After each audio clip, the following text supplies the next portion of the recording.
Friends, ఇవాళ వీడియోలో మనం 27th ఏప్రిల్ 2022కి సంబంధించిన కరెంట్ అఫైర్స్ గురించి అయితే డిస్కషన్ చేద్దాం.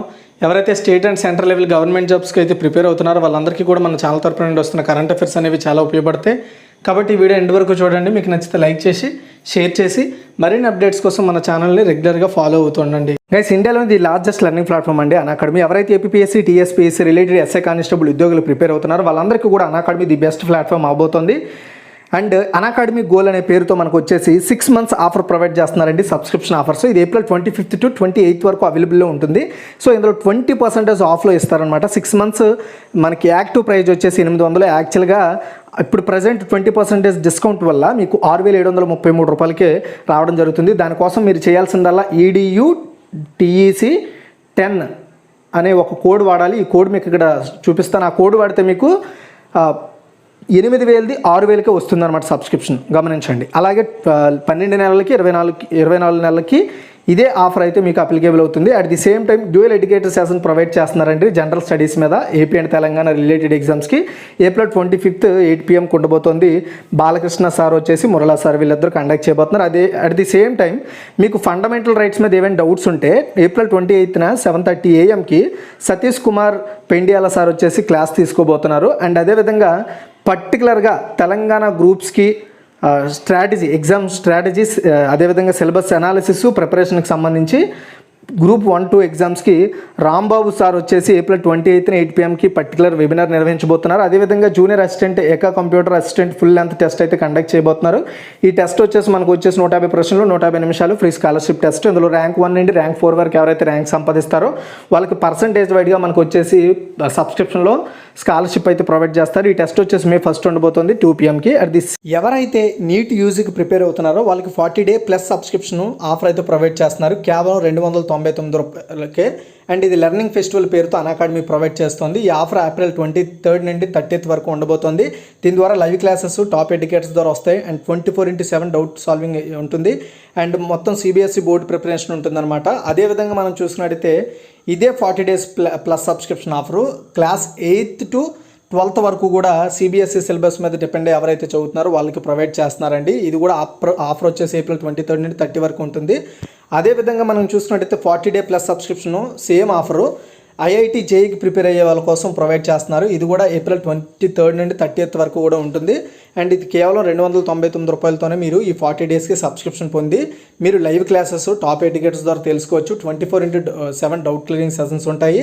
CBSE బోర్డు ప్రిపరేషన్ ఉంటుంది. అండ్ మీకు పర్టికులర్గా అకాడమిక్ కౌన్సిలింగ్ కూడా అందులో ప్రొవైడ్ చేస్తున్నారు. ఎవరికైనా ఇంట్రెస్ట్ ఉంటే డిస్క్రిప్షన్లో లింక్స్ ప్రొవైడ్ చేస్తాను, ట్రై చేయండి. ఫస్ట్ క్వశ్చన్ గమనించినట్టయితే శ్రీ సత్యసాయి సంజీవని చిల్డ్రన్స్ హార్ట్ హాస్పిటల్ను ప్రధాని నరేంద్ర మోదీ ఏ దేశంలో ప్రారంభించారు? ఫిజీ అండి. ఓకే, చూడండి, ఫిజీ దేశంలో శ్రీ సత్యసాయి సంజీవని చిల్డ్రన్స్ హార్ట్ హాస్పిటల్ను ఆయన ప్రారంభించారనమాట. చిన్నపిల్లలకి ఎవరైతే గుండె సంబంధిత వ్యాధులతో బాధపడుతున్నారో అది పర్టికులర్గా ఈ దక్షిణ పసిఫిక్ ప్రాంతంలో ఫిజీ అనే దేశం ఉంది. ఆ ప్రాంతంలో ఉండే ఇలాంటి ప్రధానమైన ప్రాబ్లమ్స్ని సాల్వ్ చేయడానికి ఈ హాస్పిటల్ అనేది చాలా ఉపయోగపడుతుందని చెప్తున్నారు. ఫిజీలోని సాయి ప్రేమ్ ఫౌండేషన్, ఫిజియన్ ప్రభుత్వం అండ్ మన ఇండియాలోని Shri Sathya Sai Sanjeevani children's hearts hospital ఉచితంగా శస్త్రచికిత్సలు అందించే ఆసుపత్రిని అక్కడ నిర్మించడం జరిగింది. తర్వాత సెకండ్ వన్, ఏ దేశం 10 విభిన్న విలాసవంతమైన వస్తువుల దిగుమతిపై నిషేధం విధించింది? చాలా ఇంపార్టెంట్ అండి ఇది. ఆన్సర్ వచ్చేసి నేపాల్. మన పొరుగు దేశం నేపాల్ 10 విభిన్నమైన విలాసాల కోసం వాడే 10 విభిన్నమైన వస్తువులను ఇంపోర్ట్ చేసుకోవడాన్ని పూర్తిగా బ్యాన్ చేసింది. పూర్తిగా కాదు, నార్మల్ టెంపరీగా బ్యాన్ చేసింది. ఇది ప్రస్తుత ఆర్థిక సంవత్సరం వాళ్ళకి ఏదైతే ఫైనాన్షియల్ ఇయర్ నడుస్తుందో ఆ ఫైనాన్షియల్ ఇయర్ అయ్యే వరకు కూడా ఈ బ్యాన్ అయితే వాటి మీద ఉంటుందని చెప్తున్నారు. పరిశ్రమ, వాణిజ్య అండ్ సరఫరాల మంత్రిత్వ శాఖ లైక్ చిప్స్, వైన్, సిగరెట్స్, పొగాకు ఉత్పత్తులు, వజ్రాలు, మొబైల్ ఫోన్లు అండ్ కలర్ టెలివిజన్ సెట్లు, SUVలు, కార్లు, వ్యాన్లు, మోటార్ సైకిళ్ళు, బొమ్మలు అండ్ ప్లే కార్డులు ఇలాంటి వాటి మీద దిగుమతిపై నిషేధాన్ని విధించిందంటే వీటిని ఏ దేశం నుండి కూడా ఆ దేశానికి ఇంపోర్ట్ చేసుకోవడానికి అవ్వదు. అండ్ ఏప్రిల్ 1వ వారం నుండి ఇటువంటి లగ్జరీ వస్తువులు దిగుమతికి సంబంధించి వాణిజ్య బ్యాంకులు రుణాలు కూడా జారీ చేయకూడదని నేపాల్ సెంట్రల్ బ్యాంక్ కూడా ప్రకటన అయితే చేయడం జరిగింది. గుర్తుపెట్టుకోండి, ఈ పర్టికులర్ ఏదైతే నేపాల్ ఫైనాన్షియల్ ఇయర్ ఉందో ఆ ఫైనాన్షియల్ ఇయర్ ఎండ్ అయ్యేంత వరకు కూడా ఈ బ్యాన్ అయితే వాటి మీద ఉంటుందని క్లారిటీగా స్పష్టం చేశారు. తర్వాత థర్డ్ వన్, ఐక్యరాజ్య సమితి అభివృద్ధి కార్యక్రమం, దీన్నే మనం యుఎన్డిపి అంటాము, ఇంగ్లీష్లో వచ్చేసి యునైటెడ్ నేషన్స్ డెవలప్మెంట్ ప్రోగ్రామ్. దీని చేత లింగ సమానత్వంపై బంగారు ధృవీకరణ అంటే గోల్డెన్ సర్టిఫికేషన్ పొందిన ఫస్ట్ కంట్రీ ఏది? చాలా ఇంపార్టెంట్ అండి ఇది కూడా. ఆన్సర్ వచ్చేసి ఐస్లాండ్. ఐక్యరాజ్య సమితి అభివృద్ధి కార్యక్రమం జెండర్ ఈక్వాలిటీ. జెండర్ ఈక్వాలిటీ అంటే ఆడ మగ మధ్య ఎలాంటి భేదాలు లేవు, ఇద్దరూ సమానమని తెలియజేయడంలో దానికంటూ కృషి చేయడం వల్ల ఐస్లాండ్ ప్రభుత్వానికి యునైటెడ్ నేషన్స్ డెవలప్మెంట్ ప్రోగ్రాం వాళ్ళు నిర్వహిస్తున్న జెండర్ ఈక్వాలిటీ సీల్ ప్రోగ్రాం కింద లింగ సమానత్వంపై గోల్డెన్ సర్టిఫికేషన్ పొందిన ఫస్ట్ కంట్రీ ఐస్లాండ్ అనమాట. ఇది లింగ సమానత్వం మరియు మహిళలను ప్రోత్సహించడానికి ఎవరైతే కృషి చేస్తారో అలాంటి దేశాలకి ఈ సర్టిఫికేషన్ అయితే ఇస్తుంది యుఎన్డిపి. అలా ఏదైతే ఐస్లాండ్ దేశం దాని కోసం కృషి చేసిందనమాట. అంటే అబ్బాయిలు అమ్మాయిల మధ్య ఎలాంటి వ్యత్యాసం లేదు, ఇద్దరూ సమానమే. అండ్ మహిళలకు మగవాళ్ళకి సమానమైన హక్కులు కల్పించడంలో కావచ్చు, సమానమైన ఉపాధిని కల్పించడం, వృద్ధిని కల్పించడంలో ఐస్లాండ్ చేసిన అభివృద్ధికి ఈ యొక్క గోల్డెన్ సర్టిఫికేషన్ అయితే అందడం జరిగింది, గుర్తుపెట్టుకోండి. సో ఈ పర్టికులర్ ఈ ప్రోగ్రాం కింద యుఎన్డిపి జెండర్ ఈక్వాలిటీ ప్రోగ్రాం కింద ప్రపంచ దేశాల్లో ఎవరైతే జెండర్ ఈక్వాలిటీ కోసం పాటుపడుతున్న దేశాలు ఉన్నాయో వాటికి అప్పటికప్పుడు ఇలాంటి సర్టిఫికేషన్ అయితే ఇస్తూ ఉంటుంది. తర్వాత 4th వన్, అండ్ ఇలా ఫస్ట్ టైం స్టార్ట్ చేసి ఫస్ట్ టైము ఐస్లాండ్ దేశానికి ఆ సర్టిఫికేషన్ అందజేసింది. తర్వాత 4th వన్, మేఘాలయ గ్రాస్ రూట్స్ మ్యూజిక్ ప్రాజెక్ట్ని ఎవరు ప్రారంభించారు? ఆన్సర్ వచ్చేసి శ్రీ కాన్రాడ్ కే సంగ్మా. మేఘాలయ రాష్ట్ర ముఖ్యమంత్రి కాన్రాడ్ కే సంగ్మా ఏం చేశారంటే ఆయన మేఘాలయ గ్రాస్ రూట్ మ్యూజిక్ ప్రాజెక్ట్ని స్టార్ట్ చేశారు. ఈ ప్రాజెక్ట్ని ఆ రాష్ట్రానికి సంబంధించిన సంగీత దిగ్గజం లవ్ మజాకు లైఫ్ టైం అచీవ్మెంట్ అవార్డు ఇస్తూ ఈ ప్రాజెక్ట్ని స్టార్ట్ చేశారు. ఈ ప్రాజెక్ట్ ఉద్దేశం ఏంటంటే మ్యూజిక్ని అట్ ది సేమ్ టైం టూరిజంని డెవలప్ చేయడమే ఈ ప్రాజెక్ట్ ఉద్దేశం అనమాట. అంటే పర్యాటక ప్రదేశాల్లో మ్యూజిక్ స్టేజెస్ని ఏర్పాటు చేసి అక్కడ వచ్చే పర్యాటకులను ఆకర్షించేలా చేయడమే దీని ఉద్దేశం, అంతే, ఇంకేం లేదు. తర్వాత 5, జమ్మూ అండ్ కాశ్మీర్ బ్యాంక్ నూతన చీఫ్ ఫైనాన్షియల్ ఆఫీసర్గా ఎవరు నియమితులయ్యారు? ఆన్సర్ వచ్చేసి రజనీ సరాఫ్ను నూతన చీఫ్ ఫైనాన్షియల్ ఆఫీసర్గా అంటే సిఎఫ్ఓగా నియమించుకున్నట్లు జమ్మూ అండ్ కాశ్మీర్ బ్యాంక్ తెలిపిందండి. చీఫ్ ఫైనాన్షియల్ ఆఫీసర్ అంటే ఆ బ్యాంకుకి సంబంధించిన ఫైనాన్షియల్ విషయాలన్నింటినీ కూడా వీళ్ళే చూసుకుంటారనమాట. అతనే హెడ్గా ఉంటాడు వాటికి. అండ్ ఇంతకుముందు ఆ స్థానంలో గాంధీ అనే వ్యక్తి ఉండేవారు. సరాఫ్ 1986లో ప్రొబేషనరీ ఆఫీసర్గా జమ్మూ అండ్ కాశ్మీర్ బ్యాంకులో చేరి చాలా పోస్టర్స్లో ఆయన పనిచేశారు. ఫైనల్గా ఇప్పుడు సిఎఫ్ఓగా నియమితులయ్యారు. తర్వాత 6th వన్, షెడ్యూల్డ్ కులాల జాతీయ కమిషన్, దీన్ని ఎన్సిఎస్సి అంటారు. అంటే national commission for scheduled castes అనమాట. అంటే షెడ్యూల్డ్ కులాల కోసం ఏర్పాటైన నేషనల్ కమిషన్ ఇది. దీని చైర్పర్సన్గా ఎవరు నియమితులయ్యారు అంటే ఆన్సర్ వచ్చేసి విజయ్ సంప్లా. బీజేపీ నేత అండ్ కేంద్ర మాజీ మంత్రి విజయ్ సంప్లా రెండోసారి, యాక్చువల్గా ఇంతకుముందు అదే ఆ పదవిలోనే ఉన్నారు, మళ్ళీ సెకండ్ టర్మ్ కూడా ఆయన్ని ఎన్నుకున్నారనమాట. షెడ్యూల్డ్ కులాల జాతీయ కమిషన్కి చైర్పర్సన్గా ఆయన ఎన్నుకోవడం జరిగింది. ఆయన నియామకానికి సంబంధించిన అధికారిక ఉత్తర్వులు రాష్ట్రపతి రామ్నాథ్ కోవింద్ గారు రిలీజ్ చేశారు. అండ్ పంజాబ్లో ప్రముఖ దళిత పర్సన్ అయిన శ్రీ సంప్లా 1998లో జలంధర్ కంటోన్మెంట్లోని సోఫీపిండ్ గ్రామ సర్పంచ్గా తన పొలిటికల్ ప్రస్థానాన్ని స్టార్ట్ చేసి ఇప్పుడు సెంట్రల్ మినిస్టర్ వరకు ఎదిగేలా అయ్యారనమాట ఆయన. తర్వాత షెడ్యూల్డ్ కులాల జాతీయ కమిషన్ అనేది షెడ్యూల్డ్ చేసిన కులాలు ఏవైతే ఉంటాయో అండ్ ఆంగ్లో ఇండియన్ కమ్యూనిటీలు వారి సామాజిక అంటే షెడ్యూల్డ్ కులాలకు సంబంధించి సామాజికంగా, విద్యపరంగా, ఆర్థికంగా, సాంస్కృతికంగా వాళ్ళ ప్రయోజనాలను ప్రోత్సహించడానికి, అదేవిధంగా వాళ్ళ యొక్క ప్రయోజనాలని వాళ్ళ హక్కులను రక్షించడానికి ప్రజెంట్ ఇప్పుడు ఏవైతే సిచ్యువేషన్స్ ఉన్నాయో అలాంటి వాటి నుండి వాళ్ళని బయట పడేయడానికి పర్టికులర్గా భారత రాజ్యాంగ సంస్థగా ఈ కమిషన్ ఏర్పాటైంది. భారత రాజ్యాంగంలో ఆర్టికల్ 338 షెడ్యూల్డ్ కులాల జాతీయ కమిషన్కి సంబంధించి వివరిస్తుంది. ఎన్సిఎస్సి అంటే national commission for scheduled castes. తర్వాత 7th వన్, ఏ రాష్ట్రంలోని జమతారా జిల్లా ప్రతి గ్రామంలో గ్రంథాలయాన్ని కలిగి ఉన్న మొదటి జిల్లాగా అవతరించింది? మొదటి జిల్లా అంటే దేశంలోనే మొదటి జిల్లా అండి. ఇది కూడా మీరు గుర్తుపెట్టుకోవాలి. నేను ఇక్కడ దేశం మెన్షన్ చేయలేదు కానీ దేశంలోనే ఫస్ట్ డిస్ట్రిక్ట్ అనమాట ఇది. ఆన్సర్ వచ్చేసి జార్ఖండ్. జార్ఖండ్ స్టేట్లో జమ్తారా అనే ఒక డిస్ట్రిక్ట్ ఉంది. ఆ డిస్ట్రిక్ట్ గ్రామ పంచాయతీల్లో కమ్యూనిటీ లైబ్రరీలో దేశంలోనే ఏకైక జిల్లాగా అవతరించింది. అంటే ఆ జిల్లాలో ఉన్న ప్రతి గ్రామ పంచాయతీలో ఒక లైబ్రరీ ఉందండి. అలా లైబ్రరీ పొందిన మన ఇండియాలో ఫస్ట్ డిస్ట్రిక్ట్ అన్నమాట ఇది.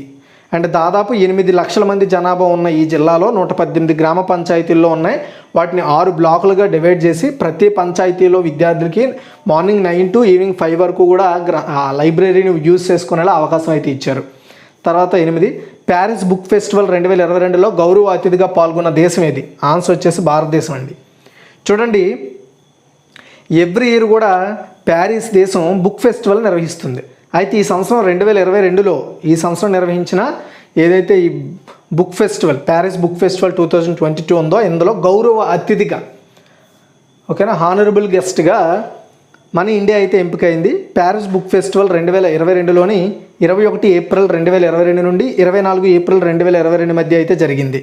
ప్యారిస్ బుక్ ఫెస్టివల్ 2022లో గౌరవ అతిథిగా మన ఇండియా పాల్గొనడం మన దేశానికి సంబంధించిన సాహిత్యం, అదేవిధంగా మన భాషా వైవిధ్యాన్ని అక్కడ దేశంలో చూపించడానికి ఇది ఒక మంచి స్టేజ్గా ఉపయోగపడుతుంది. తర్వాత 9, COVID-19 టీకా కార్యక్రమాన్ని సస్పెండ్ చేసిన మొదటి దేశం అంటే కోవిడ్ వ్యాక్సినేషన్ ప్రోగ్రామ్ని సస్పెండ్ చేసిన first country in the world వచ్చేసి డెన్మార్క్ అండి.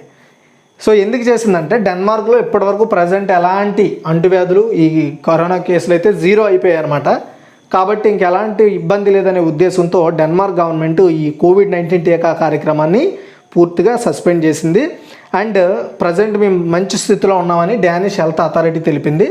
మే 15 తరువాత ఈ టీకాలు ఆహ్వానాలు జారీ చేయబడవని డెన్మార్క్ ఆరోగ్య అధికారులు తెలిపారంటే మే 15 తర్వాత ఇకపై ఎవరికి కూడా అంటే ఈ వ్యాక్సినేషన్ ప్రోగ్రామ్ అయితే కండక్ట్ అవ్వదు. ఈలోపే ఎవరైనా ఉంటే చేసేసుకోవాలి. తర్వాత 10, గోల్డెన్ ప్యారడైజ్ వీసా ప్రోగ్రామ్ను ప్రారంభించిన ఆసియా దేశం ఇది. చాలా ఇంపార్టెంట్ అండి, ఇది గుర్తుపెట్టుకోండి. అండ్ నేను దీని మీద స్పెషల్గా వీడియో కూడా చేస్తాను వీలైతే. అసలు ఈ గోల్డెన్ ప్యారడైజ్ వీసా ప్రోగ్రామ్ అంటే ఏంటో మీకు ఇక్కడ వివరిస్తాను. ఇలాంటి ఒక ప్రోగ్రామ్ తీసుకొచ్చిన ఆసియా దేశం ఏంటి అంటే శ్రీలంక అండి. శ్రీలంకలో ఆర్థిక సంక్షోభం ఉంది కదా. సో ఆర్థిక సంక్షోభం నుండి బయటపడడం కోసం ఏం చేసిందంటే శ్రీలంక గవర్నమెంట్ విదేశీ మారక ద్రవ్యాన్ని అంటే విదేశీ డబ్బులను ఆకర్షించడానికి గోల్డెన్ ప్యారడైజ్ వీసా ప్రోగ్రామ్ని స్టార్ట్ చేసింది.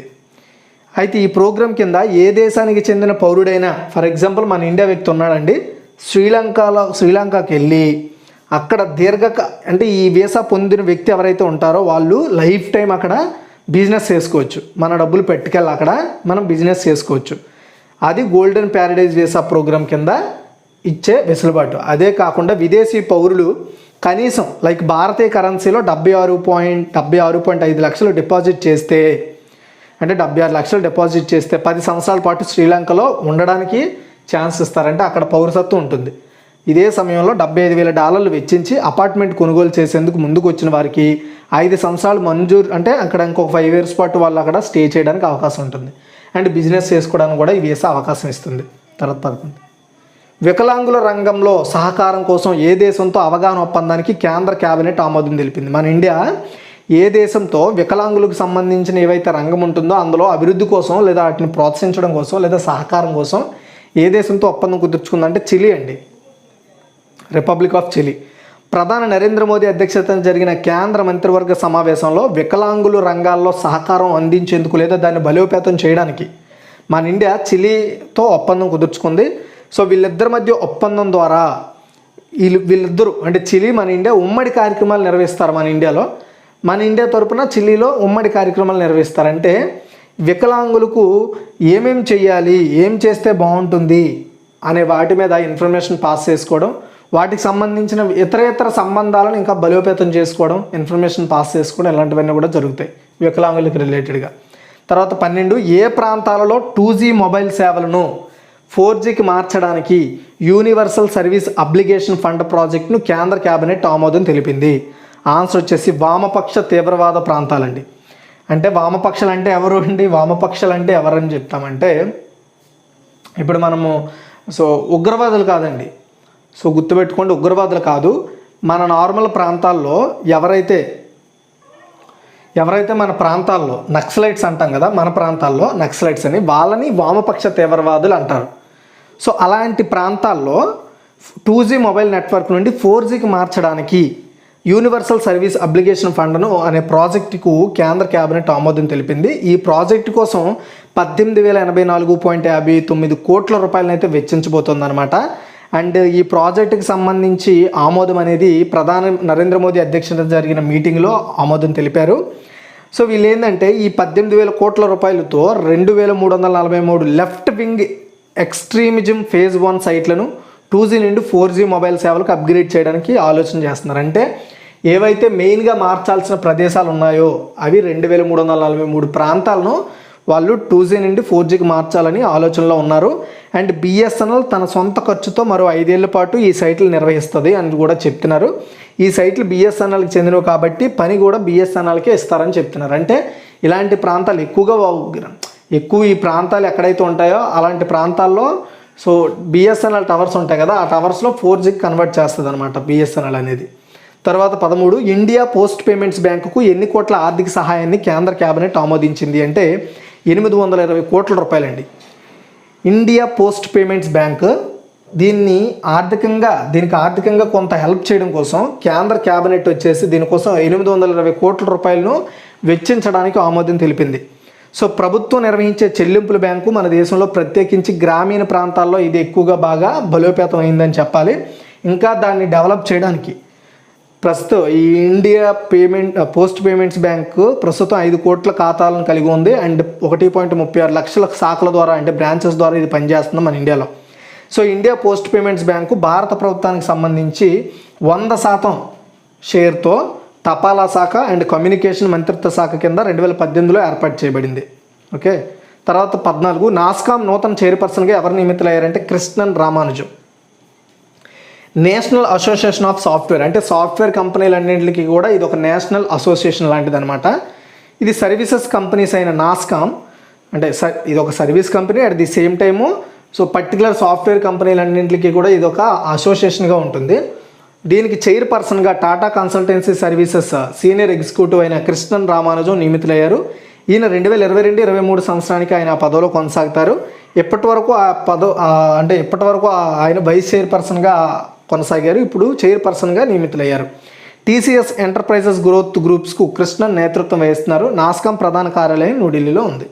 తర్వాత 15 బ్యాడ్మింటన్ ఆసియా ఛాంపియన్షిప్ 2022 ఎక్కడ ప్రారంభమైందంటే మనీలా. కోవిడ్-19 కారణంగా 2020 అండ్ మరియు 2021లో ఈ టోర్నమెంట్ రద్దు చేయబడింది. ఏది సో పర్టికులర్గా ఇప్పుడు మనం చెప్పుకున్న ఏదైతే బ్యాడ్మింటన్ ఆసియా ఛాంపియన్షిప్ ఉందో ఇది 2020-21లో కోవిడ్ వల్ల పోస్ట్ పోన్ అయింది. మొత్తానికి ఇప్పుడు అంటే అప్పుడు రద్దు చేశారు. ఇప్పుడు 2022 పేరుతో నిర్వహిస్తున్నారు అనమాట. ఇది ఏప్రిల్ 26న స్టార్ట్ అయింది. మే 1 వరకు కూడా నిర్వహిస్తారు. అది కూడా ఫిలిప్పీన్స్లోని మనీలా అనే ప్రాంతంలో ఈ ఛాంపియన్షిప్ అయితే నిర్వహిస్తున్నారు. చైనాలోని వుహాన్లో జరగాల్సి ఉందన్నమాట. 2015 నుండి 2019 వరకు టోర్నమెంట్ అక్కడ జరిగింది. తర్వాత ఏకంగా అక్కడి నుండి ప్లేస్ కూడా మార్చేశారు. గతంలో ఆసియా బ్యాడ్మింటన్ ఛాంపియన్షిప్గా పిలిచే ఈ టోర్నమెంట్ను తొలిసారిగా 1962లో మలేషియాలోని కౌలాలంపూర్లో నిర్వహించారు. అండ్ బ్యాడ్మింటన్ వరల్డ్ ఫెడరేషన్ దీన్ని నిర్వహిస్తోంది ప్రతి సంవత్సరం కూడా. ఇప్పుడు మనం కిక్ రివ్యూ చూద్దాం. శ్రీ సత్యసాయి సంజీవని చిల్డ్రన్ హార్ట్ హాస్పిటల్ను ప్రధాని నరేంద్ర మోదీ ఏ దేశంలో ప్రారంభించారంటే ఫిజీ. ఏ దేశం 10 విభిన్న విలాసవంతమైన వస్తువుల దిగుమతిపై నిషేధం విధించిందంటే నేపాల్. తర్వాత క్వశ్చన్ గమనించినట్లయితే ఐక్యరాజ్య సమితి అభివృద్ధి కార్యక్రమం చేత లింగ సమానత్వంపై బంగారు ధృవీకరణ పొందిన మొదటి దేశం ఏంటంటే Iceland. Meghalaya grass roots music ప్రాజెక్ట్ని ఎవరు ప్రారంభించారంటే శ్రీ కన్రాడ్ కే సంగమా, ఆయన చీఫ్ మినిస్టర్ అనమాట మేఘాలయకి. జమ్మూ అండ్ కాశ్మీర్ బ్యాంక్ నూతన చీఫ్ ఫైనాన్షియల్ ఆఫీసర్గా ఎవరు నియమితులయ్యారంటే రజనీ షరీఫ్. షెడ్యూల్డ్ కులాల జాతీయ కమిషన్ చైర్పర్సన్గా ఎవరు నియమితులయ్యారంటే విజయ్ సంప్లా. తర్వాత క్వశ్చన్ గమనించినట్టయితే ఏ రాష్ట్రంలో జమ్తారా జిల్లా ప్రతి గ్రామంలో గ్రంథాలయాన్ని కలిగి ఉన్న దేశంలో మొదటి జిల్లాగా అవతరించిందంటే జార్ఖండ్లో ఉంది. ప్యారిస్ బుక్ ఫెస్టివల్ 2022లో గౌరవ అతిథిగా ఏ దేశం నిలిచిందంటే భారతదేశం అనమాట. అండ్ కోవిడ్-19 టీకా కార్యక్రమాన్ని సస్పెండ్ చేసిన మొదటి దేశం ఏంటంటే డెన్మార్క్. గోల్డెన్ ప్యారడైజ్ వీసా ప్రోగ్రామ్ను ప్రారంభించిన ఆసియా దేశం ఏంటంటే శ్రీలంక. తర్వాత కోసం మనం చూసుకున్నట్టయితే వికలాంగుల రంగంలో సహకారం కోసం ఏ దేశంతో అవగాహన ఒప్పందానికి కేంద్ర కేబినెట్ ఆమోదం తెలిపిందంటే చిలీ. ఏ ప్రాంతంలో 2G మొబైల్ సేవలను 4Gకి మార్చడానికి యూనివర్సల్ సర్వీస్ అప్లికేషన్ ఫండ్ ప్రాజెక్ట్ని కేంద్ర కేబినెట్ ఆమోదించిందంటే వామపక్ష తీవ్రవాద ప్రాంతాల్లో అనమాట. అంటే నక్సల్స్ ఉండే ప్రాంతాల్లో. ఇండియా పోస్ట్ పేమెంట్స్ బ్యాంకు ఎన్ని కోట్ల ఆర్థిక సాయాన్ని కేంద్ర కేబినెట్ ఆమోదించిందంటే 820 కోట్ల రూపాయలు. నాస్కామ్ నూతన చైర్పర్సన్గా ఎవరు నియమితులయ్యారంటే కృష్ణన్ రామానుజం. తర్వాత బ్యాడ్మింటన్ ఆసియా ఛాంపియన్షిప్ 2022 ఎక్కడ ప్రారంభమైందంటే మనీలాలో అండి. Thanks for watching guys. ఈ వీడియో షేర్ చేయండి, లైక్ చేయండి. మరిన్ని అప్డేట్స్ కోసం మన ఛానల్ రెగ్యులర్